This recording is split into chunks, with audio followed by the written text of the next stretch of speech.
So in terms of the water improvements project, so as you know, we had a big push the last couple months to get the 90% design plans and specs finished up, and both phases of the project were delivered to DEQ in early May. So pretty standard review timeline for DEQ. They get up to 45 days to review the plans and specs. Sometimes it's as fast as 30, but they have up to 45 days. So we expect to hear back from them by mid-June. Fingers crossed that we were thorough enough and they don't come back with a whole lot on the project.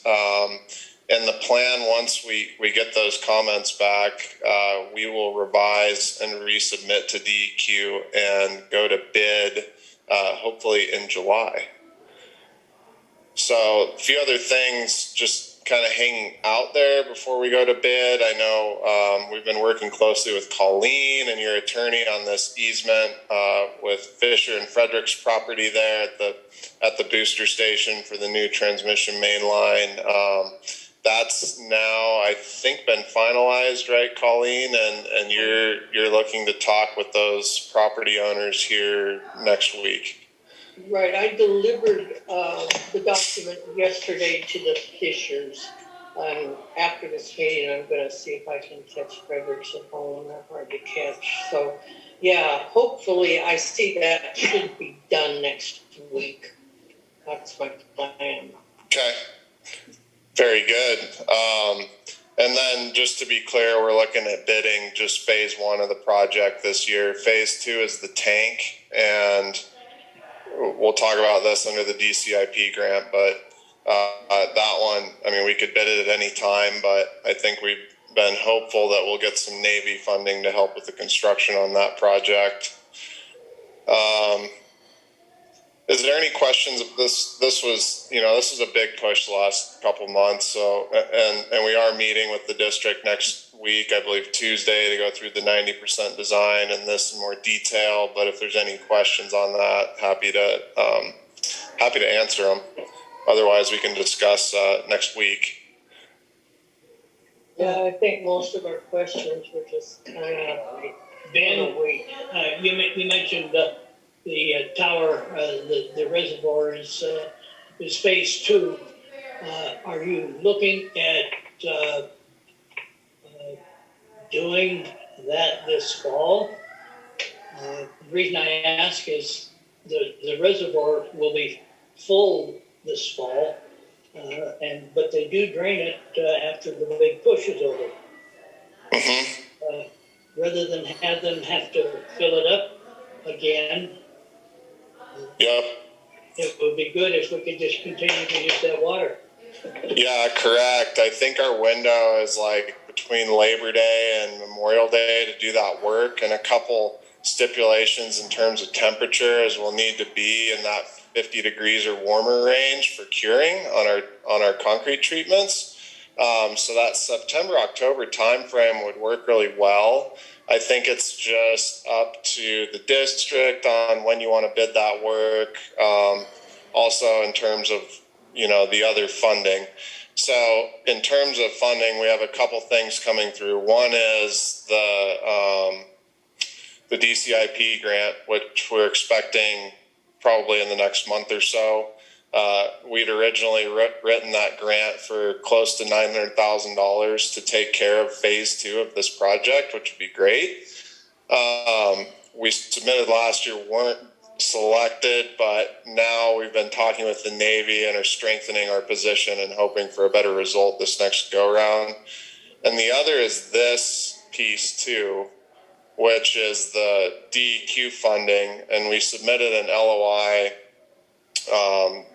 last January, I believe, for additional funding on this project, and that we should know here in the next couple of weeks. We've heard from DEQ that it should be early June that we get results. So I think once we see some of the funding come into play, Ted, we could probably sit down and have a discussion. We can discuss in a little more detail at the 90% review meeting when you want to bid that project. It could be as early as this fall or wait until the spring, which works just fine too. I make to add some comments to that, Ben. This is Bob. One of the things is that you're correct. We want to look for that window after Labor Day and before it gets too cold, or the spring before Memorial Day. One Yep. thing you want to consider this time of year is that most of the contractors, they're booked up and just trying to make it before snowfall. So Yep. it may not be as competitive bidding at this time of year because they're just all slammed. If you want it, you're going to pay dearly for it because I have to hire more people versus waiting to next spring when they're hungry. So that's what we want to keep in mind. Yep. Yep. No, it's a good point, Bob. And it's as we all know, it's, inflation has been hitting us hard and prices are just across the board coming in a little bit higher than, anyone's used to. And that's just part of the world we live in right now. So, I think once we get some word back from DQ, the Navy on that, we should sit down and have a discussion. And especially once we're getting phase 1 out to bid is the priority, getting that out as soon as we possibly can, about when we bid phase 2 of the project, the tank. And one other thing I want to add to that, I didn't look at the agenda to see if this is on there, but one of the things you want to consider is, are there certain items such as valves or piping or whatnot that we need to consider purchasing as a district to avoid sales tax? It is an agenda item. Okay, so we'll deal with that later. Good. Okay. Okay. I believe everything on the SRF side of things, and you may have discussed this a little bit earlier, has been completed or is ongoing. I know Kyle's been a little bit more involved with this than me.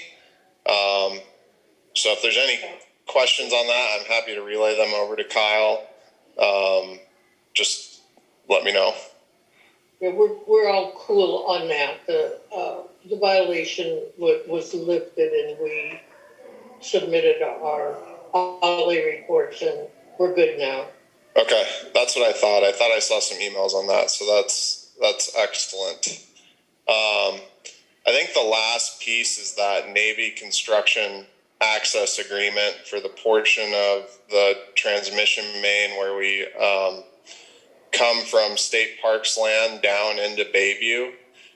We cross through Navy property, and that is currently ongoing. And how we have it set up in the plans is to bid it as a design alternative. So the district can choose to award it or not to award it to the contractor based on pricing, based on the pending construction access agreement and timing. So it just gives you a little bit more flexibility during construction.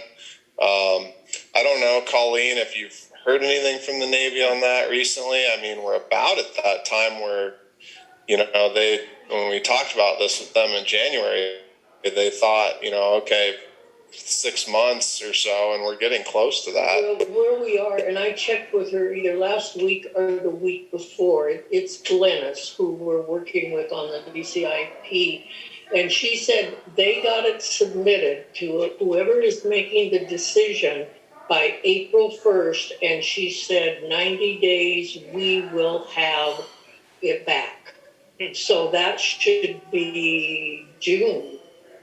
April, May, end of June, 1st of July. So it looks like, when we're going out to bids, it's all going to work.